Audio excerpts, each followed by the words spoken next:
এই টাইপের প্রশ্ন কিন্তু রেলওয়ে এক্সামের জন্য কিন্তু ভীষণ গুরুত্বপূর্ণ, কারণ আসন্ন এক্সামে কিন্তু এই টাইপের প্রশ্ন 100% বলছি এটি থাকবে। আর দেখা মাত্র কিভাবে সলভ করবে, চলো জাদুই ট্রিক্সটা এবার দেখে নিই।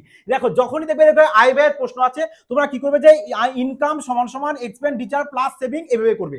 মানে আমি যে টাকা আয় করবো সেটা আমার ব্যয় আর সঞ্চয় দুটো যোগফলের সমান সমান চলে আসবে কি আমাদের ইনকাম।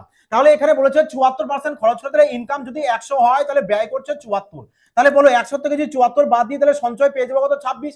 এবার বলেছে যে আমাদের ব্যয় 30% বৃদ্ধি পাবে, ডাইরেক্ট কি করবে তোমরা ব্যয়ের সাথে 30 গুণ করবে। তারপর বলেছে যে সঞ্চয় 25 বৃদ্ধি, সঞ্চয়ের সাথে কি করবে 25 গুণ করে দাও, আয় বলেছে আমাদের এক্স গুণ করে দেওয়ার সাথে। তাহলে চলে আসছে কত আমাদের এখানে 100 এক্স সমান সমান গুণ করে দিলে চলে আসছে কত আমাদের 2220 প্লাস এখানে গুণ করে দাও চলে আসবে কত 650। তাহলে 100 এক্স সমান সমান যোগ করে দিলে কত চলে আসছে আমাদের, যোগ করে দিলে চলে আসছে 1870। 1870কে যদি 100 দিয়ে ভাগ করো তাহলে চলে আসবে কত আমাদের 28.7 চলে আসবে আমাদের কারেক্ট অ্যান্সার, যেটা দেখতে পাচ্ছি আমরা কোথায় রয়েছে অপশন এ। তাহলে এবার বলো তোমাদের টিপসটা কেমন লাগলো, যদি ভালো লাগে বলবো অবশ্যই কিন্তু একটি পেয়ারা কমেন্ট লাইক আর শেয়ার করতে কিন্তু ভুলো না।